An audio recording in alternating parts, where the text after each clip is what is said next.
Boys and girls, the mothership has connected. Welcome aboard. I am so excited about tonight.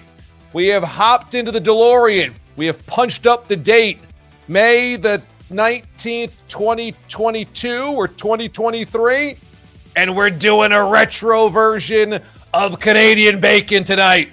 We're bringing it back. We're bringing them all back. So glad you're with us. I love this show so much, and I love it because the community of people we've built here that listen and watch and share Sunday nights is really special. We want you guys to share what you're doing as you watch tonight, as you experience this beautiful digital mothership. And so you can do so a couple of different ways. Obviously, Golden Grams on Instagram is a way to do that. Take a picture of what you're drinking, what you're eating, how you're watching, how you're experiencing, and send it over IG at Damon Amendo there. Also, you can send it via Twitter/X at Damon Amendo there. And you could also do it on email. WatchDALive@gmail.com. And Aidan The Marquette Marvel, our executive producer, is hunting all of those emails coming in tonight. WatchDALive@gmail.com. Tonight's show is going to be phenomenal. We've got Eric Rhods joining us. He is the VP of Communications for the Snoop Dogg Bowl. Snoop Doggy Dogg. Presented by Gin and Juice by Snoop and Dre. Yes, that's a thing. We'll explain. Eric Rhods is going to join us from the Snoop Dogg Bowl coming up in 10 minutes from now. How amazing is that? And do I have my exhale cocktail tonight? Oh, I do. And if you were wondering, this glass is a cat head. Yeah, it's amazing. This was a Christmas gift, and it's like my favorite Christmas gift. I'll explain, but I'm enjoying a little tequila tonight, a little Santos. Cheers, everybody. Salute to good health. All right, we begin with the Furious Five plus one. And of course, the Furious Five is a nod to one of the greatest hip-hop old school bands of all time. And the Furious Five begins with the number one. The Knicks getting absolutely obliterated, picked apart today at Madison Square Garden in game number 7. I thought this one was going to be a close one. I thought this is once again going to be a nip and tuck type of game like most of these have been this series. But the Knicks simply ran out of gas. And I think there's going to be a lot of blame on Tom Thibodeau tonight, tomorrow, the rest of the week. The Knicks had nothing left in the tank. They were down bodies. They were exhausted. They were out of fuel, and Tibbs ran them into the ground. And I can tell you that if you spun the clock back to January or February of this year, friends of mine who have been in the NBA for a long time predicted that Tibbs would run them into the ground, that the wheels would come off, and that he was playing too few guys too many minutes.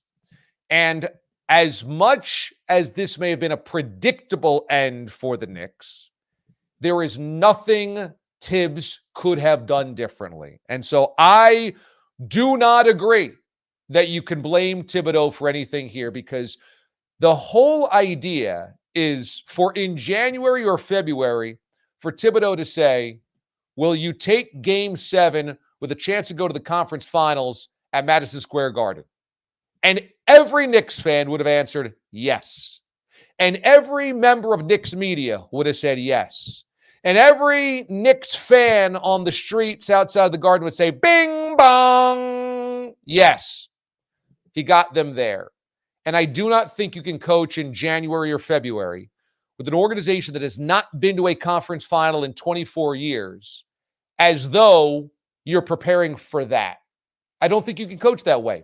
If this were the Spurs under Popovich in year 15 being together, if this was a LeBron-led team, if you had guys on this roster that had been to the conference finals, the NBA finals, and knew when to push the gas, when to lay off the gas, maybe you can coach that way.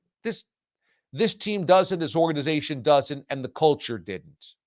So yeah, Mitchell Robinson was gone, and yes, Julius Randle was gone, and ultimately Jalen Brunson got hurt, and yes, go down the list of all of the injuries, and Josh Hart was injured in the playoffs, and all of these things do mount up.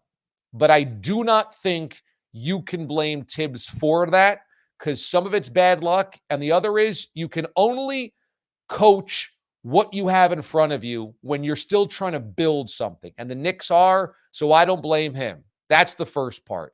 And the fact that Jalen Brunson went down with an injury today to where he didn't come back because he fractured his hand in the second half was almost too poetic. That at the last gasp, at the last breath of air, Jalen Brunson was gone, and the Knicks truly were without any hope once he was out. So that everybody significant basically was injured by the time this thing came, unglued by the end of Game 7. What are you going to do? And had the Knicks won today, but Brunson could not have played in the conference final, what fun is that? For anybody that hopes for a conference final that's competitive or hoping that the Knicks might get through the Celtics to an NBA final. So that's why I don't blame Tibbs. Number 2, we have to give the Pacers massive credit here. Because going on the road and winning in a Game 7 in the NBA playoffs, the road team wins at about a 25% clip. It does not happen often, and it rarely, if ever, happens in blowout fashion. The Pacers had the game of their lives in a raucous, tough, loud place to play, and you just have to tip your cap to them. The Pacers shot the lights out. And coming into the series, when they lost the first 2 games, and Rick Carlisle was seen as a loser, a bellyacher, for complaining about the officials, complaining about the refs, saying there's 78 calls that went against us. We're sending them all to the league. And all that stuff about him getting kicked out of games and all of that. He had this team ready in Game 7. And Tyrese Halliburton, Miles Turner, and all of these guys came to play today in a hostile work environment. And that is a Pacers thing. The Knicks don't usually allow a lot of second chance points because they rebound well. They usually win a lot of hustle balls, 50-50 balls. They had a million hustle plays in this series. It didn't matter. When the Pacers shoot that well, there's not a lot of rebounds to collect. There's not a lot of 50-50 balls you got to get to. The Pacers' outlet passes to lead to fast breaks, excellent. Outside shooting was excellent. And every time the Knicks made a run to close it to single digits, it felt like the bottom could drop out at Indiana. And instead, there's a big shot by Halliburton. There's a big shot here or there by somebody else. And I just think that that's as much of a story as the Knicks becoming unglued in terms of health was the fact that in this game, every time the Pacers had to have a big shot, they got a big shot.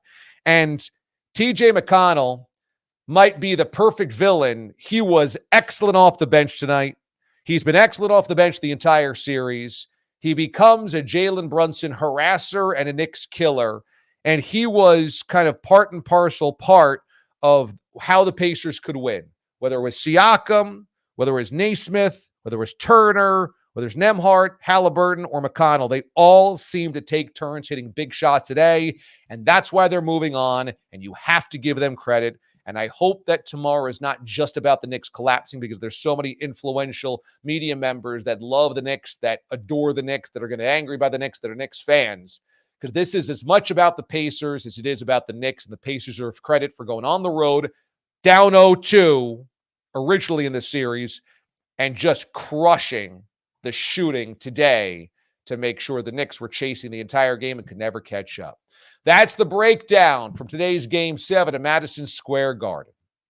All right, let's turn our attention to college football here for a moment, everybody, because we have a brand new bowl game. The old Arizona Bowl has become the Snoop Dogg Bowl. How amazing is this? Presented by Gin and Juice, which, if you didn't know, Snoop and Dre have an actual mixed drink, mixed cocktail called Gin and Juice, and it has this beautiful 6'4" Impala on the side of this box. I wish I was cooking one up right now, but unfortunately, I didn't have the wherewithal to have grabbed one before we did this next interview.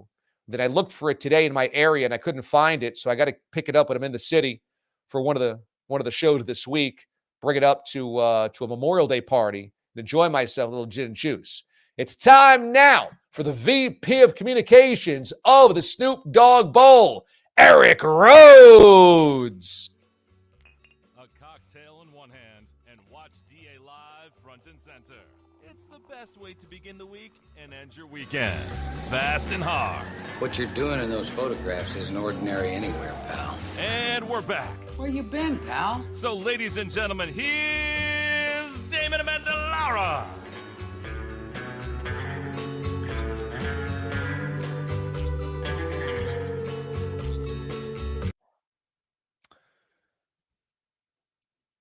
Aidan, what are you doing to me here? I mean, you're really making me look like a complete drunk. My goodness. That is an excellent montage, but it is basically me pouring a drink for myself every Sunday for the last 2 months. So, yeah, kids, don't try this at home. All right, Eric Rhods joins us here on the show. Eric, how you doing, my man? What's going on, DA? Not much. How you feeling? Man, I'm loving life. Like you said, we got Snoop. I mean, you get to make an announcement like that a few weeks ago, and then we go big time. And now I'm on the DA. I'm with the crew. I got to tell you, these comments are amazing. I mean, I can't do it while I'm talking to you because I'll just lose complete track of everything. Yeah, the D-aliens are out. They get a charge out of Sunday nights. They love having a group think, a group party every single Sunday. So they get frisky in there. So tell us how this comes about, because originally it's the Arizona Bowl, and then you guys get Snoop to partner in here, and he releases this new mixed cocktail. So how does this thing come together? Yeah, man. We try to be different. There's 44 bowls, and you got to be different. You got to stand out a little bit. And so about last October, we started looking around, knowing our title sponsor was going to turn over. And we just started reaching out. We have an agency that helped us out, and we were kind of brainstorming one day, and it all kind of came up that we're looking entertainment industry. And Snoop's a huge football fan. He has his own youth football league here on the West Coast in LA. And, a couple of those guys that moved on to the University of Arizona were based out of Tucson. And so a phone call was made, and I got to tell you, man, you know how these media things go, DA. In about 48 hours, we were on the phone with Snoop's people, and they were here in Tucson for our last bowl game. Man, that was fun to try to keep that quiet. Masterpiece throwing out boxes of shield everywhere. And then, man, we started doing the deal, putting pen to paper. And then they rolled out gin and juice right around the Super Bowl, and it just was perfect. The biggest challenge was for our team to get an alcohol presenting sponsor through the NCAA. But, man, that's where we're at, right? Like the non-alcoholic montage we just saw of you. We all enjoy a beverage on a Sunday. And what better way to go than a nice, can of gin and juice by Snoop and Dre. Have you spoken directly to Snoop or Dre yet? I have been on a Zoom call where they were in the background, just Snoop, not Dre. And that was enough for me. We got to meet Master P. We'll meet him in a few weeks, but that guy is nonstop. He's a machine. If there's ever, you talk about D-aliens, that guy's got like D-alien DNA. He does not sleep, does not stop. He is like off to the Olympics. He's on Fallon. He's got a bowl game now. He just keeps going and going and going. So we're going to meet him in LA in a week or so.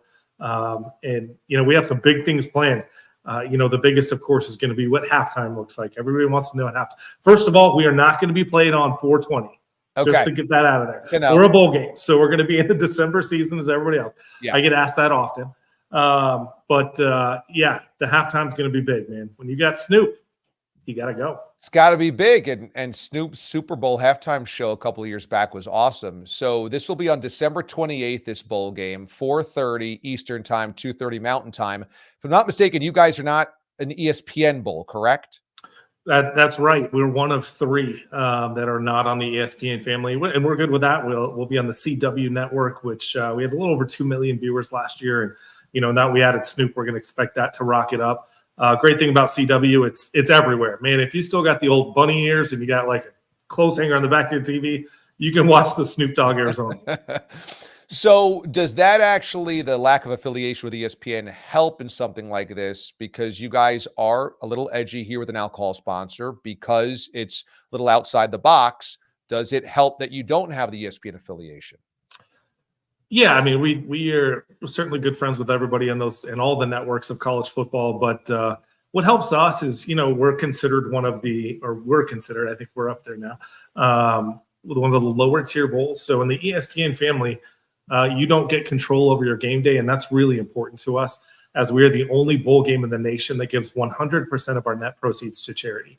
Wow. So being on a Saturday is big for us. Being able to make sure our local community here in Tucson and Southern Arizona can make the game is a big deal. Aside from being, one of those others, it's like maybe Tuesday at 11 a.m. where it can't be well attended.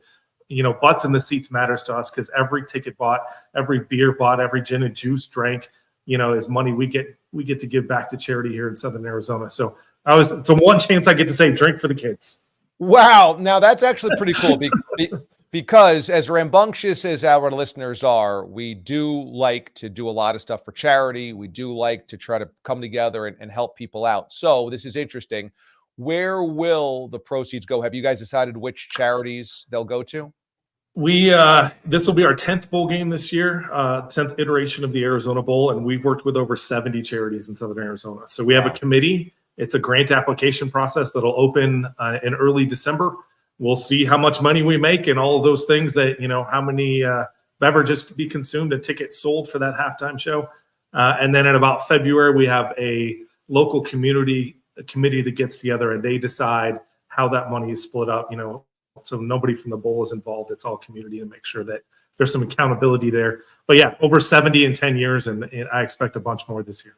Oh, that's really cool. And you guys are on a Saturday this year. December 28th is a Saturday. I've already looked at the schedule going, I wonder if I can get out to Arizona for this one. Got a gin and juice waiting for you. I appreciate that. So let me also ask, in terms of the conference affiliations, have you guys remained consistent with the previous conference affiliations for the bowl tie-ins? That is correct. We have one more year in the bowl cycle. Everyone does. All the bowls have one more year left in our bowl cycle. We are affiliated, and we love our partners in the Mountain West Conference and the Mid-America, the little MACtion, little midweek MACtion. If there's ever a great group for gin and juice, it seems like those Tuesdays and Wednesdays in December that in the MACtion. But we're a high pick in both of those conferences. The last couple of years, we've had a team that's been ranked in the top 25 coming in. And the exciting part of it as a football fan, we've had walk-off wins back-to-back, and we've had 3 overtimes in our last 5 games. Wow. So good football. We happen to have a toehold in Boise. We have been in Boise for years, and they've listened to the DA show on both CBS Sports Radio as a big affiliate there and now on SiriusXM. And so Mountain West, Boise State Broncos tie-in. I mean, boy, if Boise State goes, I might have to be there. There's going to be a lot of D-aliens down there then. I'm saying this is going to look to be a good year for the Broncos. Jeremiah Dickey, their athletic director, is an amazing guy. Their new head coach I got to meet a couple of weeks ago at the meetings in Scottsdale, Arizona. He's impressive. Looks like he's 12 years old, but man, has you ready to run through a wall in about 5 seconds. And in fact, in all the prognostications early, Boise is picked to be that highest ranked group of 5. So, we'd love to have them here in Tucson, but we always root for success of our conferences. All right, let me ask you, when I was 13 or 14 years old, I asked my mom to buy me both the Chronic and Doggy Style. And she did so, although she did say, why is there parental advisory lyric stickers on this? And I said, don't worry. It's not that big a deal. I think they might say like the F word like twice. She's like, oh, okay. Now, so I grew up. The first track. So I grew up in my formative high school years with little old school West Coast rap from Dre and Snoop. Did you own either or both of those original albums? Oh, both, man. I was one of those guys who was very loud. I mean, I've spent the last 2 weeks trying to find an edit that I can play suitably that you can actually hear any of the lyrics. But Snoop's team's helping me out with that. So it's been great. Our executive director, Kim Adair, the day we signed the deal, she got out of the office extra early. And when we came in, it was just blasting the next episode. You could hear it for 3 floors. Nice. So, we were ready. We were all fans to begin with. But when you get to rock something like this just on a Sunday, I have 3 kids and they're not of age yet, but they all want the gin and juice stuff. So, even our hats, DA, have the parental advisory on the side of them. So we'll ship you some gear. We'll make sure you have some stuff ready to go. That'd be amazing. We'll give that out to our listeners. Well, I'll of course keep what I need, but we'll always try to share as well. Eric Rhods joining us here from the Snoop Dogg Bowl presented by Gin and Juice by Snoop and Dre coming up December 28th. All right. So keep your eyes on this. And I think I'm such a huge college football fan that I would be talking about potential bowl tie-ins anyway. But I think once we get to college football season, we'll tap back into you, have you back on, and just start looking, projecting as who's doing what, and maybe see if you guys have anything new that you guys want to break down and break news to from our listeners that might be interested in going to this game. For sure. We're going to have all kinds of activities. The one I can tell you right off that's going to be a lot of fun is a youth football game called the Snooper Bowl. Amazing. So, I mean, can't go wrong with that, right? So love it. Lots of activities here. We'll be happy to come back and talk football, man. That's what we do. Love it. I get paid to talk football and wear a gin and juice hoodie, so can't go wrong. Yeah, you're living a good life there. You're living a really good life. Yeah, pretty good. Eric Rhods joining us, VP of Communications from the Snoop Dogg Bowl. Eric, thanks so much, buddy. Appreciate it. My pleasure. See you soon. All right. Eric Rhods joining us here on Watch DA Live. That was awesome. Sounds like it's going to be a party, and we're always down for a party. So I love hearing that. That is very cool. Well, we are just a couple of minutes away, probably about 7:30, where we are going to have a little Canadian bacon tonight. And as you might imagine, I'm very, very excited about this. For the uninitiated, Canadian bacon was a staple of the DA show on CBS Sports Radio for maybe 4 seasons, 20, 21, 22, 23. Because we began this during the COVID year, 2020, to kind of try to maximize the attention, the coverage on the sporting event that finally gave us live sports again in the middle of the pandemic. So we began doing Canadian bacon there, and it began kind of blooming into something pretty nutty where my former cohort, Shaun Morash, aka Mraz, began doing highlights and singing songs and doing a whole song and dance, literally, and it would be graded out by Oinks because it was bacon. And so tonight we will welcome Mraz back on and our colleague Andrew Bogusch as well. And so in a couple of minutes, we will dust off the old highlight reels and we will do a 2024 version of Canadian bacon. But before we go there, let's get to number 3 on the Furious 5 here. And number 3 takes us into football here. And, you know, this is kind of interesting to me, is that the Chiefs are coming off back-to-back Super Bowl wins. And my God, are they having the absolute worst offseason of all time? You have Rashee Rice, who's getting into multiple situations off of the field, right? And then you have the Harrison Butker situation, which is blown up, and a lot of Chiefs fans unhappy about his comments, and a lot of people have criticized his comments. And then at the very least, it's been very divisive for the Chiefs, and they've had to distance themselves, or at least the NFL has had to distance itself from his comments. And now you have more guys getting in trouble this year as well, because you have 2 of the Chiefs players who were arrested for marijuana use or marijuana possession on Thursday night. Chiefs offensive lineman Wanya Morris, as well as Chiwubeka Godric, arrested on Thursday, misdemeanor possession of marijuana. Both were booked into jail, released on Friday, posted bond. Chiefs said they were aware of the arrest, but had no further comment. Now, Morris was a 3rd-round pick 2 years ago in 2023, started 4 games at left tackle. And so these guys, you know, not exactly vital players for the Chiefs. Godric was a designated international pathway player.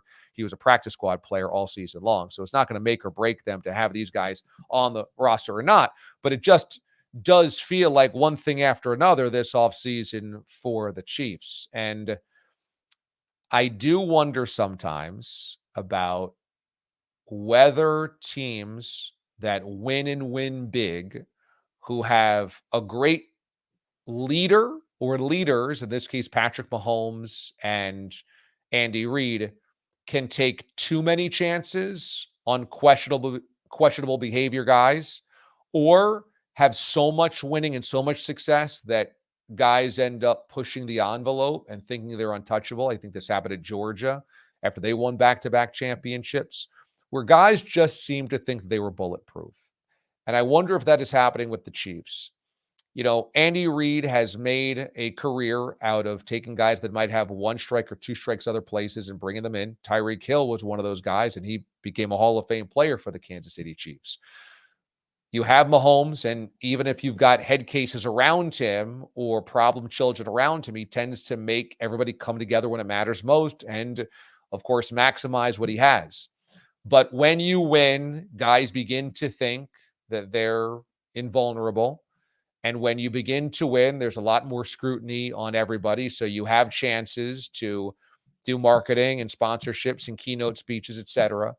And then also when you win a lot and you've done it by maybe taking a guy with a questionable background and saying, don't worry, he'll be fine because he has Reid and Mahomes, sometimes you can collect too many of those types of guys. Rashee Rice has got to be one of the dumbest people in America, truly one of the dumbest people in America, because if he played his cards right, he could not only go to multiple Pro Bowls over the course of his career, he could win multiple Super Bowls over the course of his career and potentially go to the Hall of Fame. If you are Patrick Mahomes' number one, if you don't go to Canton, you have a really damn good career that lives forever, and you get to make a lot of money in Kansas City for the rest of your life. You can retire and still be hanging around Kansas City selling cars or opening up bars or opening up a restaurant or doing whatever. The idea that you would be this young and have this golden goose and screw it up by being this stupid multiple times in the same offseason is unbelievably dense. And the Chiefs got to rein all of this in because they have a good thing going, and it feels like it's been the offseason from hell. Next up in the NFL, how about these Giants throwback jerseys? Oh my goodness, are these things disgusting. When I first saw them, I actually thought that this was a mock-up, that this was an amateur artist that was doing a conceptual throwback. And when I saw that, I said, this is so ugly, there's no way it's real. Not from a hyper-traditional organization like the Giants. I did a DA deep dive on this on my YouTube channel earlier this week, so you can check this out. And I actually ranked the all-time worst throwback jerseys of all time in NFL history. And while the Giants are not the all-time worst throwback in NFL history, they're on the short list. I hate this jersey combination for a couple of reasons. Number one, it's from multiple different eras. The helmet is from a different year than the jersey is, than the pants are. Why would you do that? Why tell me, would you combine a different helmet with a different jersey with different pants from different eras? I know they're celebrating 100 years, but just pick one helmet, jersey, pants combination. The second part that I hate is tan pants never worked on any throwback uniforms, ever. The Bears tried them. The Packers tried them. The Giants are trying them. All these original teams tried them. They're all gross. They all look disgusting. The Steelers tried them. All the sand tan pants, the worst idea ever. Why? Because you know what? As much as I love tradition, I would not immediately go back to 1925 and say, this is the style I'd like to rock today walking down the street. When you try to do beige pants in the NFL today, you're basically playing the role of Williamsburg, Brooklyn hipster. You're trying to look stupid for attention. You know, all the Giants might as well have those big, ridiculous mustaches as well. They should all be wearing a monocle on the sideline. You don't go sand. Nobody wears sand pants anymore. Stop it. Ugly, horrendous. Now combine that with the Montreal Canadiens look, which is already dopey. Knit with the sand pants and the knit pants. Then you have the fake Michigan helmet with the wing. My God, what a disaster. You know what they should have done is just pick 1 year and go with that. They wanted those jerseys. Guess what? You got to get a leather helmet look. Okay? That'll make you think twice about having those jerseys. What they should have done, because all of their color rush or their throwback jerseys anyway are just from the 80s because they never change anything, is just go with the Disco Giants, 1975. 1 year, 1 year only. That ridiculous NY that looks like it attaches itself to Studio 54. Just wear those, the Brad Van Pelt jerseys. You'll be fine. All right, I got guys waiting in the wings here, so let's do this. You came for it, and I'm here for it as well. Let's start up the Canadian Bacone.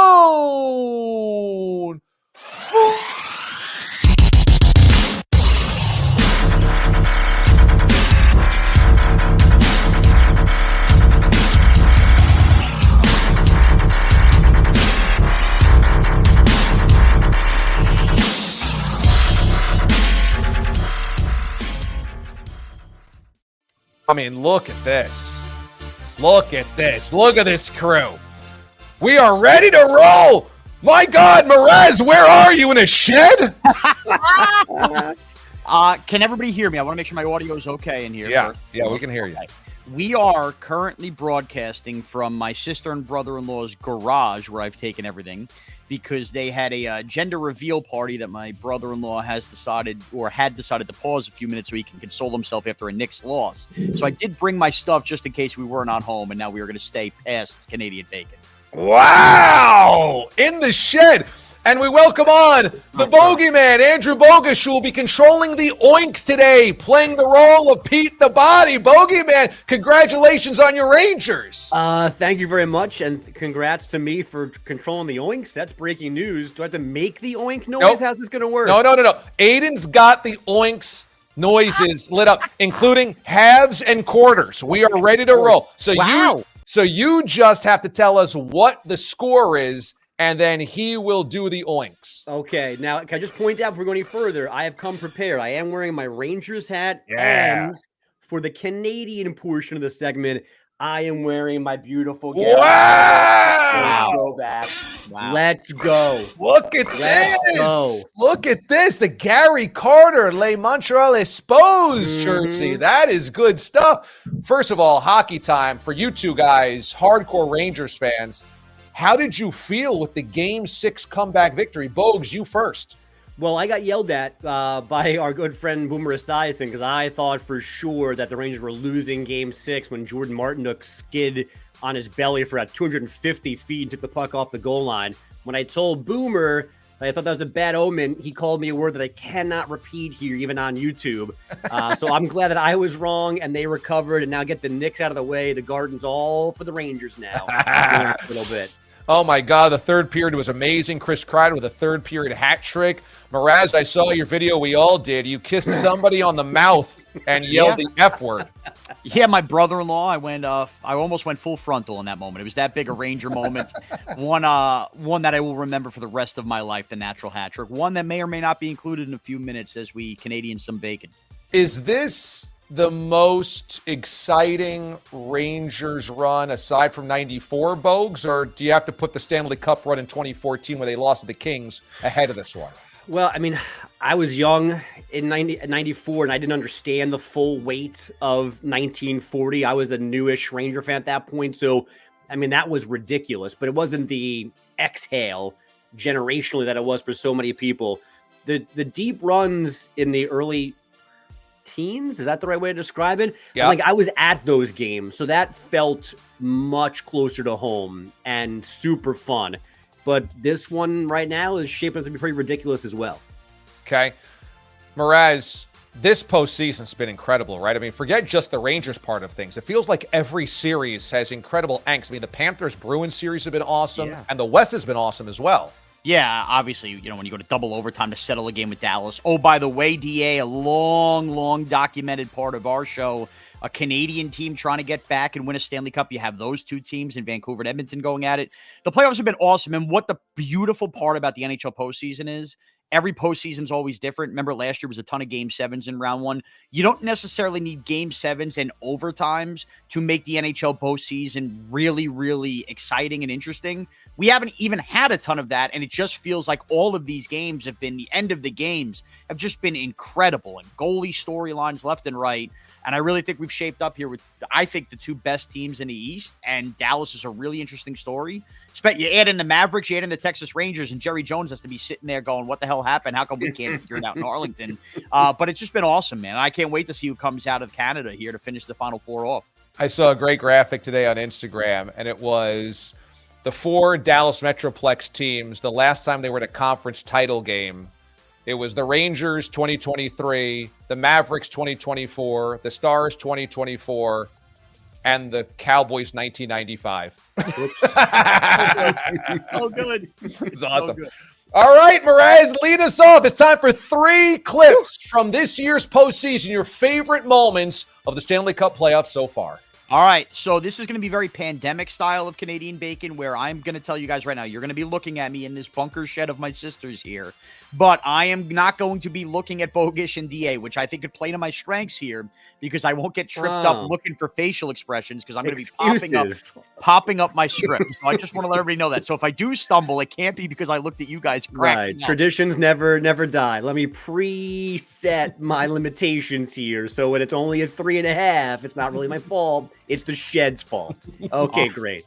I hope so. All right, Aidan, I've also texted you. I know you're listening, buddy. I've slightly tinkered the script you have, but all lead-ins to the goal clips remain the same. So we're doing a little live producing on the air. Okay, so it could be Aidan's fault, too. So Shed 1. Exactly. Aidan 2. Anything else you want to throw in here before we start? I also want to take the time to, again, thank Pete DeBlotti for showing up at watchda.com. So here we go. All right, should we go? Should we do this thing? Let's do this! All right, here we go. The New York Rangers were the last President's Trophy winner to make a conference final in 2015. The curse of that trophy, though, had felt as alive as ever, with this year's version of the Blue Shirts losing 2 straight games after holding a 3-0 series lead. In this game, Carolina was in a frenzy, as Marty Naughty by Natures gave the Canes a 1-0 lead. Hip-hop hooray! Ho! Hey! Ho! That lead would be 3-1 entering the third period. Would the Canes help the Rangers walk out with a limp into Game 7? Maybe not, as Chris Kreider tapped in a tight puck with just over 13 minutes in to cut the lead to 3-2. The Rangers, after being screwed on a non-delay of game call, would get a makeup penalty call and go on the power play with just under 10 minutes left. There, Chris Kreider would deflect the puck in for his 2nd straight goal to tie the game. Some may say that he had the power. Dump, da-da-dum, dump, dump, dump, da-da-dum, dump, dump. Carolina would now be on their heels. All the momentum was on the Rangers' side. And with 4:19 left, we had to stop, drop, set them up, open up shop. Oh, no. It's another Chris Kreider goal. Fox centers across. Shot by Sabanich, deflected away. Played off the boards, off the glass by Roslovic. Rangers dominant here. Ripper, they score! They score! The Rangers lead it 4-3. Oh my goodness gracious. Chris Kreider with a hat trick in the third period. Call Chris freaking Kreider, the Lone Ranger left from their last Eastern Conference champion team in 2014, had the organization's first natural hat trick in a third period of a playoff game since Mark Messier in 1994. Barclay had a good row of the puck into an empty net to give the Rangers officially a 5-3 win and a 4-2 series win, punching their ticket to the Eastern Conference Finals. After the game, Rod wouldn't bore us with many answers, but this could be the end of a run for the Hurricanes core with 8 impending free agents. On to the Panthers and Bruins. The Panthers were having cat scratch fever after failing to close out the Bruins in a Game 5 at home. So they brought their litter boxes up to Boston, but it was the Bruins who took a dump in it first, jumping out to a 1-0 lead. The game would remain 1-0 for the home team until over the midway point in the second period. Trouble was a brewing for Boston, though, when Anton Lundell computed a puck into the net to tie the game. In the third period, big saves were being made back and forth as Sergei Bobrovsky held strong for Florida. For the Bruins, Jeremy wasn't being swayed, man, as the Bees waxed the Panthers in the defensive end. Somebody, though, would have to win, and it was Gustav who forced Lingden outcome. And Matthew Tkachuk's going to start out of the zone. Tkachuk across Forsling, jumps in the rush, dropped it off. Lundell, a long shot, save Swayman, rebound. Forsling shot, and he scores! Gus Forsling picks up the rebound, and the Panthers take a 2-1 lead with 1:33 to play in the third here in Game 6. On the call, beep, beep, all aboard the Gus bus. The Panthers get the second postseason goal this spring from Forsling, leaving the crowd boss stunned. The Panthers will move on to the Eastern Conference Final for the second straight year. And for the 7th time in 9 years, Florida men will occupy a spot in the Eastern Conference Finals when combining the Lightning and Panthers' success. Meth, alligators, and hockey. You know how Florida does it, baby. All right, on to the Stars and Avalanche. The Colorado Avalanche found themselves in an unusual position of staring at a Game 7 on the road. But to even get there, they would have to take care of home ice on Friday night in a Game 6. The first period was a scoreless slog, like Pete the Body Bilotti between marriages. But in the second period, we had an answer. Me cold, me hot, Mikko Rantanen from the slot. The Avs get the first goal of the game and sent the Stars into a rocky mountain to climb. But climb they did. Just 1:56 into the third period. Jamie, been there, done that, tied the game at 1. The butt cheeks would be clenched to the point not even thin air could get through the Mile High City as the team skated to a tie and eventually an overtime. OT1 would finish scoreless, and a hero was just sitting there in one of those locker rooms. The hero didn't know they existed yet. Drama would continue to build. The same drama one feels when waiting for Jack Stern to mispronounce a name in an update. Finally, with 8 and change left in double OT, Dallas would pull a douche move. Back for Duchesne in the corner. Back for Pavelski. Couldn't shoot cleanly. Marchment. Where is it? Duchesne. He scores! Who else could it be? Matt Duchesne in Colorado ends the Avalanche season.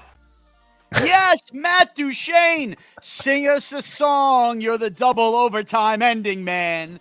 We were all in the mood for a melody, and you had us feeling all right. The Avs turned into the Av-Nots and are sent golfing. The Stars, shining brightly, will head back to Dallas and await the winner of the Oilers and Canucks for the Western Conference Finals. Keep the pork moist. The 3-2-1 Rob. The Bobarts arted. The Rihanna aided. The Phillips reeded. The pant leg seniored, the mic's upside down. I was having a good time on Watch DA Live. That is your Canadian bacon. Wow! My goodness! Take a bow from the shed. Man, oh man. And the comments are flying in. Everybody is on their feet for that one. Now, some of those puns were so bad. Really? So bad. But we were waiting. I wasn't swayed, man. We were waiting for it to be really, really corny, and you delivered. So thanks so much for doing so. I'm going to let Bogusch have the last laugh here, but I just wanted to put some of my favorite puns out there. Is it naughty by Nakus? Is that naughty by Natchez? Naughty by Natchez. Of course, an old classic. Stop, drop. Oh no! It's another Chris Craddock goal. Is awesome. Glad you got to work power in there. Although I don't know how you dared. Rod wouldn't Brindaboras. What was that? Yeah. Why not? I was having fun with the coach's name. Now, hasn't there been a Pete DeBoras before? These are all callbacks, I feel like. Rangers, Hurricanes were all nostalgia. If we had a Pete DeBoer cut, I was going to go with a Pete DeBoer's head cold cut us here after the game. I mean, man, Lundell computed. That was a big swing. Control-Alt-Delete that one. That was a big swing. A big swing. That was great. And then douche move for Duchesne's goal. Aggressive, edgy. I'm glad that we're working on the outside here with the YouTube liberties. Oh, definitely, yeah. And we brought the litter boxes up north, and the Bruins took a dump in it first. Yeah. Okay. Those are my favorite moments of this. It did run long. I think most people would say that. At times, oh, hold on. I have done nothing but field tweets about how much people love Canadian bacon. I go a little long, and it's a problem.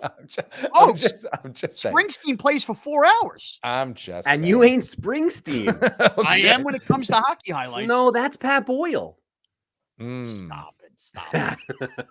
Okay. All right. Bogues, I want your official breakdown and oinks. This includes halves and quarter oinks, just for specificity purposes. So I'll go as chronologically as possible here. You pointed out some of the heavy hits, the good ones from early on, but I was getting a little nervous inside the Rangers Hurricanes recap that there was no actual new material. It was all old jokes. And I don't know if that was on purpose from you, but it just seemed like all references to the past. And the one new one I did not understand, the canes help the Rangers limp out of the building. What does a cane aid people in doing, Bogusch? Not limp. It doesn't hurt them into limping. Oh, I just still They limping. get the limp, then they get the cane to make things better. I still limp. Like the Rangers used the canes to walk out of the series with a 4-2 win. Would have maybe made a track better for me. What do I know? But okay, go on. Now, the creativity came fast and furious in the Panthers Bruins, because that's where we got take a dump in the litter box. Lundell computed. Suede, man. I don't know if you have the player's right last name, but the force Linden outcome was, I think, good. Beep beep, get on the Gus bus made me laugh. Boss stunned, good, great Florida man callback, absolutely. And then we get to the last one. I'm always here for taking shots at Pete, scoring or not scoring, married or not married. You can't go wrong with that joke. That is an all-timer. Mikko Rantanen put it in my veins. Now, this is where it got really long. There was a Jack Stern joke mixed in here, but this was old school Mraz rambling, just puking words to get to the Duchesne winner. And unfortunately, like the Duchesne thing, douche move, that's an all-timer. But it came after 6 minutes of nothing. So it was a long run to get there. I wouldn't say nothing. And then I think you did the impossible after the goal. I think you ruined overtime ending, man, because you did the never before heard third verse. I don't know what that was. Like that was that bonus. The correct It was a bonus for the people. I would have brought it out anyway if we were still together. So it was a bonus. Yeah, I don't know. So all put together, we get to the end, and it was pretty damn good, but it wasn't perfect, and it wasn't Boyle. So the best I can do for you on this Sunday night is a 4.9. Oh, wow. I don't know if we have tenths of oinks, but Aidan, put it on the board. 2, 3, 4, half, quarter. Okay. Close enough.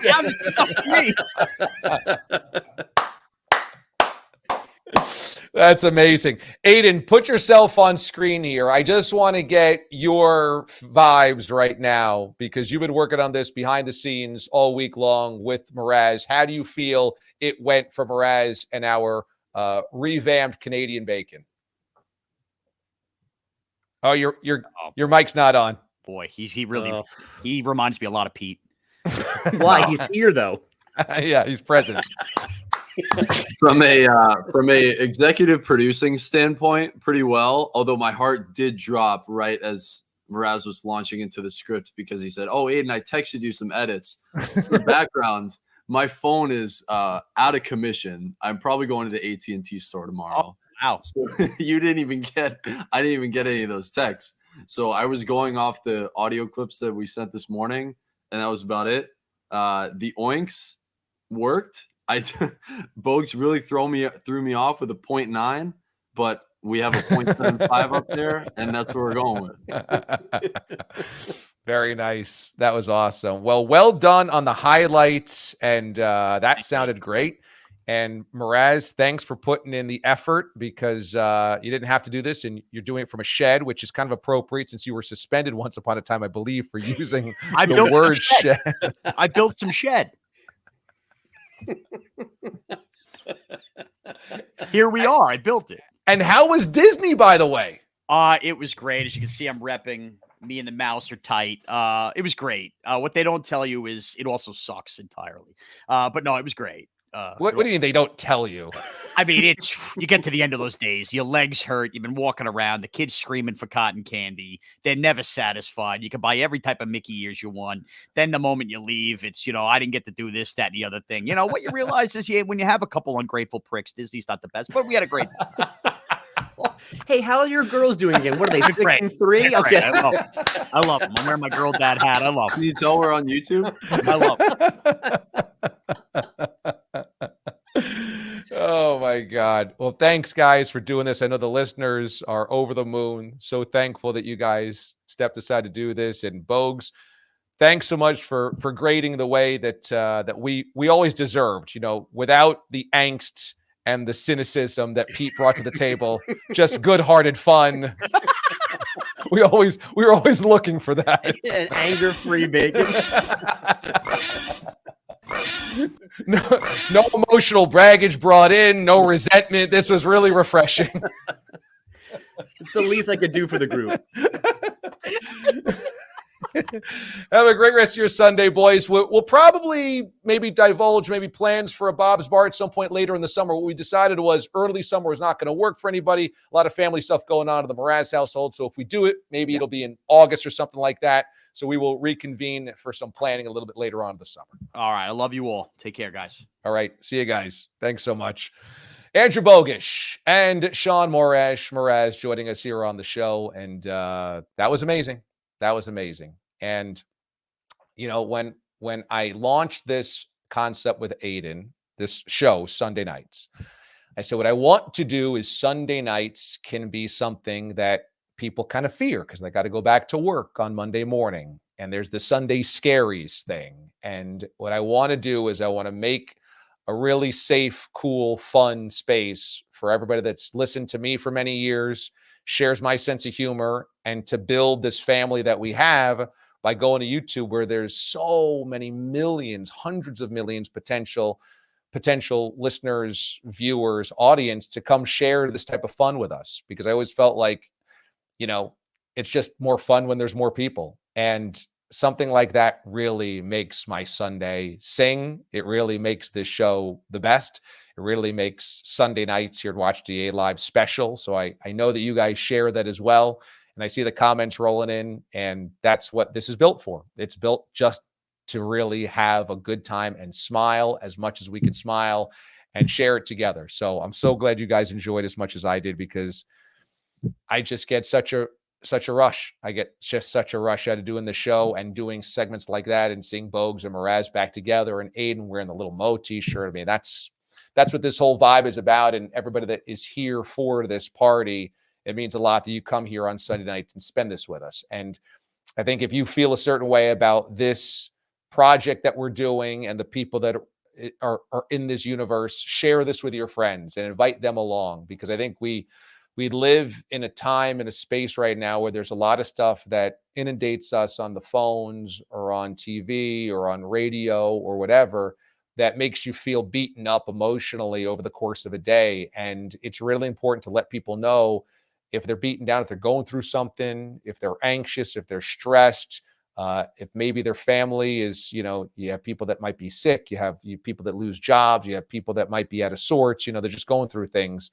This is the place that I hope that you encourage people to come if they need something like this, because it's an unbelievable community. It's an unbelievable family. And all we do is to strive to have fun, to smile, to kick it, and to let, for at least an hour a week, be as stress-free as possible. And hopefully you tune into the radio show that I do as well on SiriusXM, channel 82, every single weekday morning, Monday through Friday, 6 until 9 Eastern time, because the vibe is the same there. Just try to kick it, have as much fun as possible, and save those moments for when you have to be stressed for away from the radio and the YouTube. When you come here, it's all good. All right, let's get to the end of the Furious 5+1. Number 5, Bronny wants his own spotlight. I think that there's this narrative that's taking over about why would LeBron James want to play with his son? Well, I shouldn't say that. Why is now his son, Bronny, forcing his way into the NBA if they're not necessarily going to play together? Because LeBron has distanced himself from that concept. And I think what at least I see from afar is the son of an icon looking to carve his own way, to draw a circle around himself and say, can I have this, Dad? And it's got to be incredibly difficult to be a basketball player and for your dad to be LeBron James. And so I think that's why LeBron has backed off of wanting to play with Bronny. And I wonder if right now for Bronny, what he's doing is going through the motions of being in the NBA draft only to potentially feel like the place where he would have his own circle would be somewhere in college for another year or two. It would certainly help him basketball-wise. I don't blame him if he goes to the NBA. I don't blame him if he gets drafted in the second round, because if it's a chance to realize your dream, that's his dream, and it's right here, right now, because your dad makes it enticing. Like, let's just say, for bleeps and giggles, the Houston Rockets draft Bronny James. Or let's say the Oklahoma City Thunder with 1 million picks draft Bronny James in the second round. And they do so just because they know it makes him a little bit more likely to get LeBron. Maybe that is what Bronny needs to get into the NBA, and then he can, kind of show himself. For LeBron to be your dad and you kind of want to make your own name, maybe you try to leverage that idea that they want to play with one another to get yourself into the NBA, because if you stay in college 2 years and LeBron retires, maybe there is no market for you. So I don't blame him one way or the other. But I think the fact that LeBron says it's not that big a deal to play with him anymore, that's not necessarily what we want to do, speaks to me that this is a son looking to be from out under the shadow of his dad, and I don't blame him at all for doing so. All right, time now for our Last Dive Bar moment, because Last Dive Bar has joined on for this show because they have felt the same vibes that I'm talking about, that it's positive, that it's fun, and it's a community that is just filled with amazing people. And they've seen my videos and seen my tweets about talking about the A's and this relocation that I just absolutely hate. And they said, I want to be part of this Watch DA Live. And they are. And so what they've done for you guys, I love this. They're giving you guys a discount code. And so if you want to be part of the Last Dive Bar family as well, and you want to make sure that, you have their swag on you, they are actually giving you 15% off. Okay. All you got to do is use the code Mothership. Go to lastdivebar.com, use the code Mothership, 15% off anything you got there. So how cool is that? I'm also giving away tons of their merchandise. I've got t-shirts here. I've got their bracelets here. They're all awesome. I've just got tons of cool swag from them, and I'm just giving them away every week. I have a bunch of packages each week that I go out to the post office. I send myself. I post it on Instagram. I'm loving this, and people are really excited to get their stuff because it's great stuff. And Last Dive Bar helped set up the meet and greet and the watch party for this show and for me when I go out to Oakland on June the 7th. It's going to be a reverse boycott Friday night, June the 7th. They're going to pack the Coliseum. A's fans are packing the Coliseum. They want to show that it's not apathy out there. It's just that they hate that ownership. And so they want to say, hey, we're here, we're vibrant, and we want baseball, and we love this team. We just hate this owner, and you guys have pushed us away. So I'm coming to join the cause.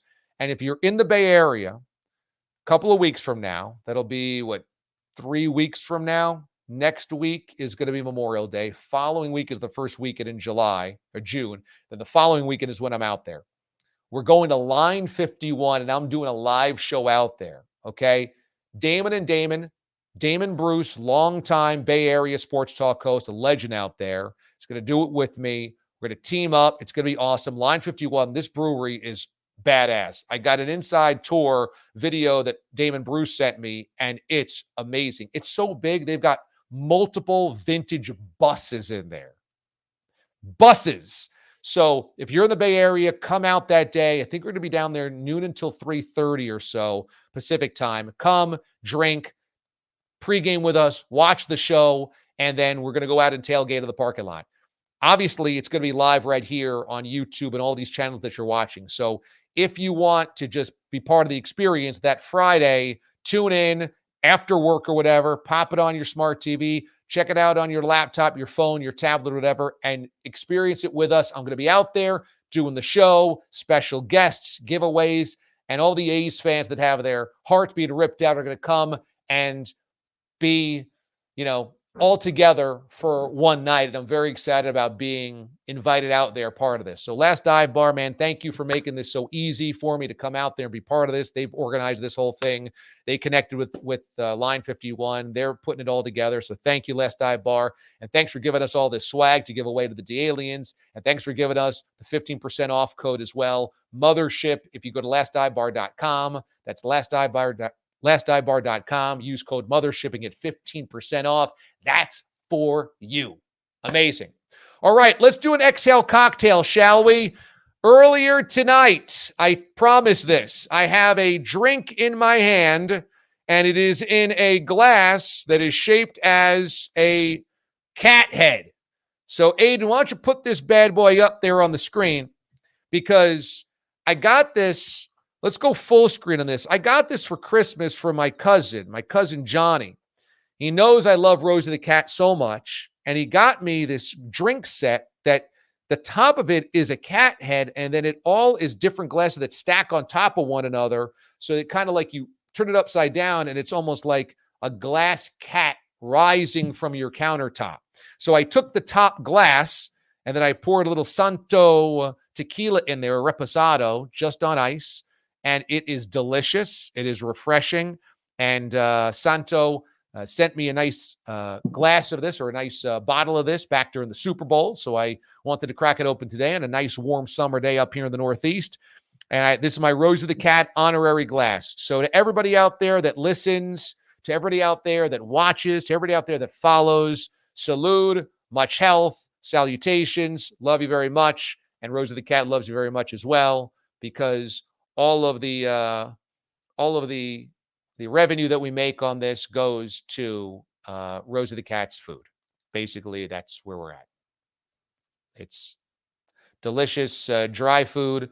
I forget exactly what the brand is. My wife knows. The Bourbon Bell is always on top of that. And then I make her, when needed, some fresh chicken cutlets. I just take raw chicken cutlets, throw them in the air fryer, basically a convection oven, bake them up a little bit, nice, chop them up, and then, just a little bit here or there at night. Sometimes Rosie wants the chicken. Sometimes Rosie wants the dry, whatever she wants. That's basically YouTube's paying me to feed Rosie. So salute. All right, for your exhale cocktails, there you go. Now, Aidan, we got Q&DA here. You can do whatever you want, right? Because we got just a couple minutes to go here at the end of the show. You want to do comments, you want to do exhale cocktails, you want to do golden grams, whatever you got is good by me. And that's how we will wrap up the night before we get to our Sports Zen. Sports Zen will put the period, the exclamation point on tonight's show. What do you got? Love it. Let's do some Q&DAs, because as you could probably see from my producing ability, a lot of comments coming in during Canadian Bacon. There was a lot of sizzling with anticipation, and everyone's just a hurricane of emotions and a lot of that. But I wanted to start our Q&DA with a highlight from Thick Nick, who checks in. It's Nick from Reno. Thanks so much for the care package yesterday. So just more love for Last Dive Bar. You said it. We got so much stuff that we're mailing people. You're doing all the mailing, thankfully. But, we're all in this together. Last Dive Bar, they're awesome. So he got the shirt and the wristband. That's awesome. Yeah, Nick in Reno won one of the shirts 2 weeks ago. So wear it in good health, my man. And Last Dive Bar, they're down with the cause of the DA show. We're down with their cause as well. Love it. Next up, I'll take you to – oh, man, why is my thing slowing down? The best Canadian Bacon one I got was from Craig, who wrote in Labatt's Blue plus Canadian Bacon equals satisfaction. Yeah, that's a good night right there. I will tell you, on last week it was. Yeah, I had probably about 7 Labatt Blues in my basement fridge, and I was downstairs watching some hockey, and I was like, yeah, I'm gonna have one of these. And then I had one, and one turned into two, and two turned into three, and three turned into four, and I think I had 6 of them. And I was like, wow, these are delicious. So if you are enjoying a Labatt Blue with Canadian bacon, you are doing it twice as nice as anybody. I love a Labatt Blue Light as well, but I love all Canadian beer, Molson and Labatt's and Batty Lights, all of them. So yeah, there you go. Craig is doing it right. He's living the good life. He is doing it right. We appreciate the Labatt Blue patronage. A celebrity came in to the comment section as well tonight, DA. Wow. And there was a lot of talk about what new segments we should have on the show. And Carlos with a K chimed in and asked, should we have a segment called Stern Warnings if we ever wanted to let, him back on the show? I'm going to go ahead and say we'll have Carlos with a K have a segment on the show before we do Stern Warnings. But Carlos with a K, keep brainstorming, because if you have a segment for yourself, I can find space in Watch DA Live. Carlos with a K, by the way, when AJ was born a year ago, gave me one of the coolest gifts of anybody. He gave AJ mini Jordans. They're like these awesome black and yellow Jordan sneakers for babies. They're like baby J's.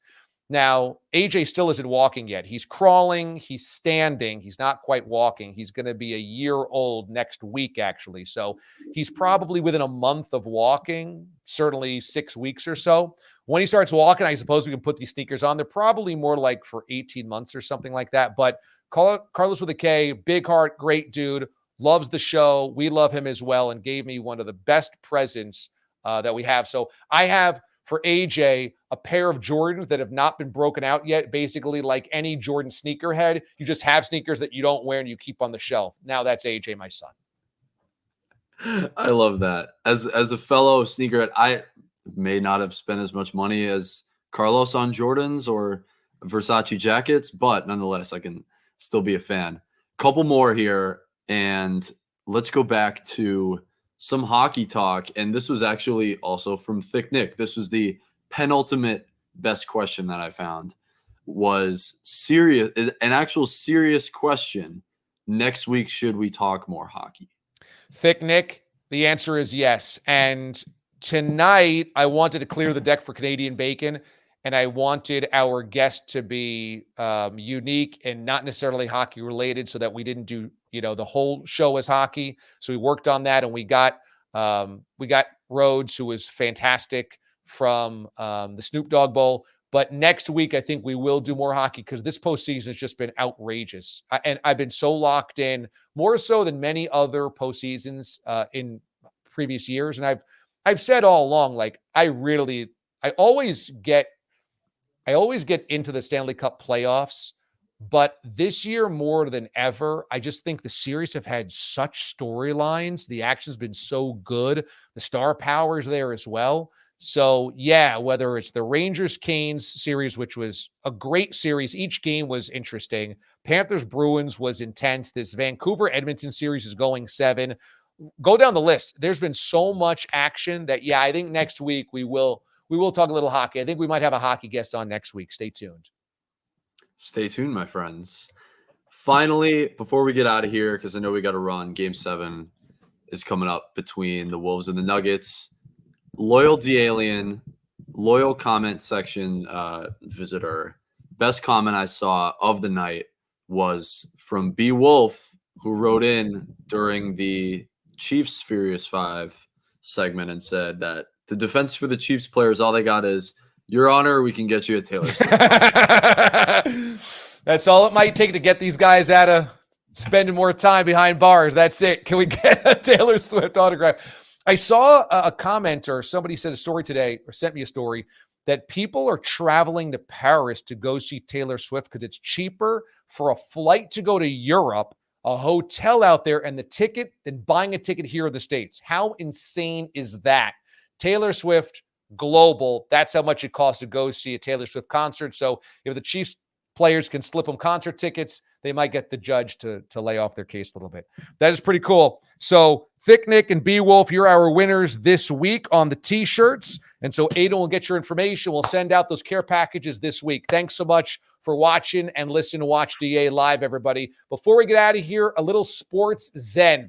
I pulled this photo from the archives, and this is 1994. You might remember this series. It was a first-round series, a 1-8 matchup. Okay, and this reminded me, in honor of the Nuggets trying to go to the conference finals tonight in Game 7, remember 1994, the 8-seeded Nuggets knocking off the 1-seeded Seattle Supersonics. It was only a 5-game series. 5-game series back then, remember, first round. But this was an 8-seed taking out a 1-seed, and the Sonics were stacked. This is Shaun Kemp and Gary Payton and Detlef Schrempf and so many stars. And if we just take this thing full, you will see old Key Arena in Seattle. And look at the elevation of Gary Payton. And look at Williams going up to block him. And look at that crowd and think about that time. And look at those old Sonics jerseys. Man, that is just such a moment. And that ends in Game 5 at Key Arena as the Nuggets silence the Seattle crowd, always one of the best of the NBA, with Dikembe Mutombo lying on his back, clutching the basketball, screaming to the heavens. I just thought, look at this image caught in time. That beautiful ceiling of Key Arena, those jerseys of the Sonics, that elevation and the memories of that series. Man, oh man, it all comes rushing back. Really, really cool, and a reminder of just some of the great moments in NBA history. And let's see if tonight's Game 7 can match that. Today's earlier Game 7 did not, but perhaps tonight's Game 7 will.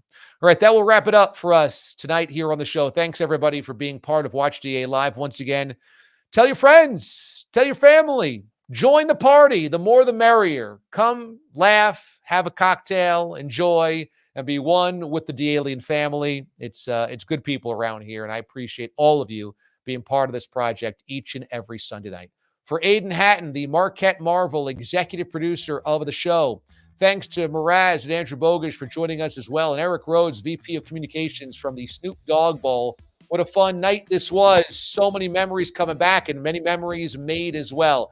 Have a great rest of your night, everybody. Enjoy the rest of your Sunday. I'll see you tomorrow morning on SiriusXM Channel 82 at 6 a.m. Eastern Time sharp. The mothership, disconnect.